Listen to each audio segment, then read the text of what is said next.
যে 7টি ভুলের কারণে মানুষ গরিব হয়, কখনো ধনী হতে পারে না, তারা কখনো ধনী হতে পারে না। সম্মানিত দর্শক, যে 7টি ভুলের কারণে মানুষ গরিব হয়, কখনো তারা ধনী হতে পারে না। আসুন আমরা এই 7টি বিষয়ে কথা বলি। সম্মানিত দর্শক, সর্বপ্রথমে যে কারণটি সেটা হচ্ছে সালাতে তাড়াহুড়া করা। নামাজে আমরা অনেক সময় তাড়াহুড়া করে নামাজ পড়ে থাকি, কখনো রুকু সাজদা আমরা সঠিকভাবে দেই না। যে জায়গায় যতটুকু সময় অবস্থান করার কথা আমরা সে জায়গায় ততটুকু সময় দেই না। এর ফলে আমরা কখনো ধনী হতে পারি না। সম্মানিত দর্শক, ধনী হওয়ার জন্যে অবশ্যই নামাজকে সঠিকভাবে পড়া লাগবে। রাসূল করিম সাল্লাল্লাহু আলাইহি ওয়াসাল্লাম বলেছেন যে আল্লাহ তাআলা যদি রিজিক দেয়, কোথা থেকে দিবে সেটা আমরা কেউ জানি না। মানে হাইসু মাল্লা ইয়াহতাসিব, অর্থাৎ আমরা কখনোই চিন্তা করতে পারবো না আল্লাহ কোন জায়গা থেকে আপনারা আমার রিজিকের ব্যবস্থা করে রেখেছেন। সম্মানিত দর্শক, এই 7টার একটা হলো সালাতে তাড়াহুড়া করা। এই 7টা ভুলের একটা ভুল হলো সালাতে তাড়াহুড়া করা।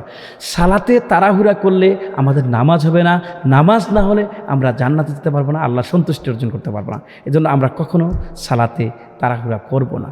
সম্মানিত দর্শক, যেই 7টি ভুল করলে আমরা কখনো ধনী হতে পারবো না, তার দ্বিতীয় নাম্বার হলো দাঁড়িয়ে প্রস্রাব করা। ইসলামে প্রস্রাবের অনেক আদব আছে। এমনভাবে আমরা প্রস্রাব করব যাতে করে প্রস্রাবের কোনো কণা, পানির কণা অথবা কোনো কিছু বাতাসে আমাদের কাছে নিয়ে না আসতে পারে। প্রস্রাব করারও কিছু আদব রয়েছে, আমরা সেই আদব রক্ষা করে প্রস্রাব করব। 2 নাম্বার হলো প্রস্রাবের জায়গায় ওযু করা। আমরা কখনোই প্রস্রাবের জায়গায় ওযু করব না। রাসূল করিম সাল্লাল্লাহু আলাইহি ওয়াসাল্লাম প্রস্রাবের জায়গা থেকে ওযু করাতে নিষেধ করেছেন। বরং আমরা অধিকাংশ ওলামায়ে কেরামগণ বলেন যে প্রস্রাবের জায়গায় ওযু করা ঠিক নয়। আমরা চেষ্টা করব প্রস্রাবের জায়গা থেকে সরিয়ে আমরা যে জায়গায় ওযু করা চলে সে জায়গায় ওযু করা, আর যদি করতেই হয় তাহলে প্রস্রাবের জায়গা থেকে সরে এসে আমরা প্রস্রাব করব। 4 নম্বরে যেই 7টি ভুলের কারণে আমরা ধনী হতে পারবো না, এর 4 নাম্বার হলো দাঁড়িয়ে পানি পান করা। সম্মানিত দর্শক, দাঁড়িয়ে পানি পান করা ঠিক না, এটা বিজ্ঞান অ্যালাউ করে না। মানুষ যখন দাঁড়িয়ে পানি পান করে তার পানিটা হঠাৎ করে তার পেটে চলে যায়, তার বৈজ্ঞানিক কারণে তার অনেক ক্ষতি হতে পারে। এজন্য আমরা চেষ্টা করব দাঁড়িয়ে পানি পান না করার কারণ। 5 নম্বরে ফু দিয়ে বাতি নিবানো। আমরা কখনোই এটা করব না, ফু দিয়ে বাতি নিবাবো না, আমরা এগুলো দারিদ্রতার কারণ। 6 নম্বরে হাত দিয়ে নখ কাটা। অনেক সময় আমরা কি করে থাকি, মুখ দিয়ে নখ কেটে থাকি। 7 নম্বরে হচ্ছে খাবার দাবারের পরে পরিধেয় বস্ত্র দিয়ে হাত মোছা। এটা আমরা করব না, পরিধেয় বস্ত্র দিয়ে আমরা হাত মুছব না। হাত আমরা সঠিকভাবে ধোয়ার চেষ্টা করব, অথবা টিস্যু দিয়ে মুছে আমরা নেব, কিন্তু কারো কাপড় দিয়ে আমরা হাত মুছব না।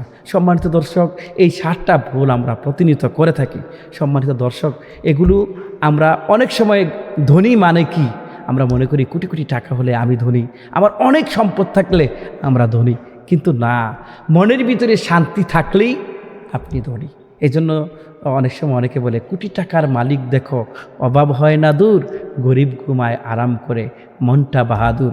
ফেরাউনের লাশটা দেখো মিশর জাদুঘরে, খায় না মাটি পোকা মাছি সবাই ঘৃণা করে। হৃদয়ে থাকিতে যার নম্রতা সদা, রহমত আসিবে সেথা প্রভুর ওয়াদা। সম্মানিত দর্শক, এতে কি বোঝা যায়? এতে বোঝা যায় যে সম্পদই আমাদেরকে ধনী বানায় না, আমাদেরকে ধনী বানায় আমার মন মানসিকতা, আমাদেরকে ধনী বানায় আমাদের কাজের শৃঙ্খলা, আদব। এগুলো যদি আমাদের সঠিক থাকে, আমরা যদি আদব নিয়ে কাজ করি, এবং আল্লাহ যদি আমাদেরকে অল্পতে সুখ দেয়, শান্তি দেয়, আল্লাহ যদি আপনাকে অল্পতে সুখী করে, এটাই আমাদের জন্য ধনী।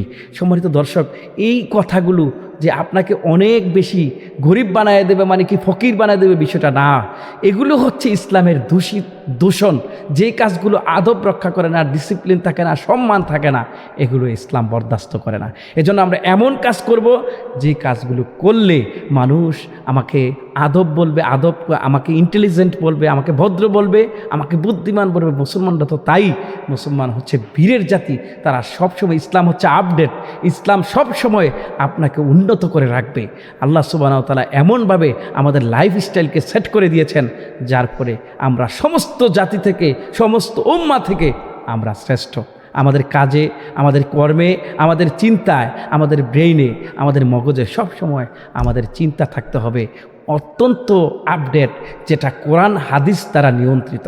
আমরা এমন কোনো কাজ করব না যেটা অভদ্রতা দেখায়। সম্মানিত দর্শক, আমি আপনাদেরকে যে 7টা কাজের কথা বললাম, যেই ভুলগুলো করলে আমরা যদিও পরিপূর্ণভাবে টাকা পয়সায় ধনী হতে পারবো না, কিন্তু এগুলো ছেড়ে দিলে আমরা মনের দিক থেকে ধনী হতে পারবো।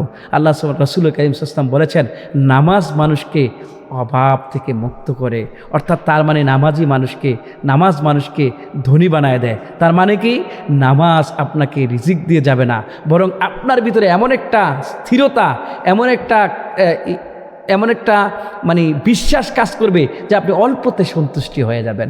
আপনাকে অধিক টাকা পয়সার মালিক হওয়ার চিন্তাই থাকবে না, তখন আপনি অল্পতে শান্তি পাবেন, আপনি সবাইকে নিয়ে সুন্দরভাবে বাঁচতে পারবেন। সম্মানিত দর্শক, যে 7টা কারণে আমরা কখনো ধনী হতে পারবো না, গরিবই থেকে যাবো, যে 7টা ভুলের কারণে। এই 7টা ভুল আমি আবারও বলছি। 1 নম্বর হলো সালাতে তাড়াহুড়া করা, কখনো সালাতে তাড়াহুড়া করবো না। 2 নম্বরে দাঁড়িয়ে প্রস্রাব করা। 3 নম্বরে প্রস্রাব জায়গা অজু করা, প্রস্রাবের জায়গা। 4 নম্বরে দাঁড়িয়ে পানি পান করা।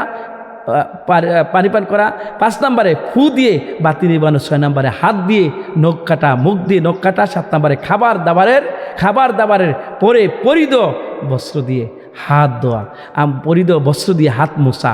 সম্মানিত দর্শক, এটা আমরা কখনো করব না। অনেকে আছে যে নোংরা কাপড়ে আমরা হাত মুছে থাকি, সেখানে কিন্তু ইসলাম বিধান দিয়ে দিয়েছে আপনাকে কিভাবে কি দিয়ে হাত মুছবেন, কিভাবে কোন পানি দিয়ে হাত দিবেন, এগুলো কিন্তু ইসলামে পরিপূর্ণ ইঙ্গিত দেওয়া আছে। সম্মানিত দর্শক, সেই কথাগুলো আমি আপনাদেরকে আজকে বললাম। এই অভ্যাস, এগুলো সবগুলো কথা কিন্তু হাদিসে আছে, করা যাবে না এরকম না। অর্থাৎ আমাদের চোখে এই কাজগুলো মানে দৃষ্টিগোচর হয়েছে যে এগুলো করা একটা মুসলমানের ঠিক না, আমরা এগুলো করব না। তবে কিছু কিছু আবার হাদিসের মাধ্যমে, অর্থাৎ যেমন নামাজে তাড়াহুড়া করা, দাঁড়িয়ে প্রস্রাব করা, এগুলো কিন্তু ইসলামে জায়েজ নেই। তারপরে প্রস্রাবের জায়গায় ওযু করা, এগুলো থেকে আমাদেরকে সরিয়ে আসতে হবে, রিমুভ করতে হবে। আল্লাহ আমাদেরকে সঠিক বুঝ দান করুক। আল্লাহ সমস্ত কাজগুলো সেই কাজগুলো আমাদেরকে করার তৌফিক দান করুক, যে কাজগুলো করলে পরে আমরা দুনিয়াও আল্লাহর কল্যাণ পাবো, আখিরাতেও কল্যাণ পাবো। ও আখির দাওয়ানা আলহামদুলিল্লাহ রাব্বিল আলামিন।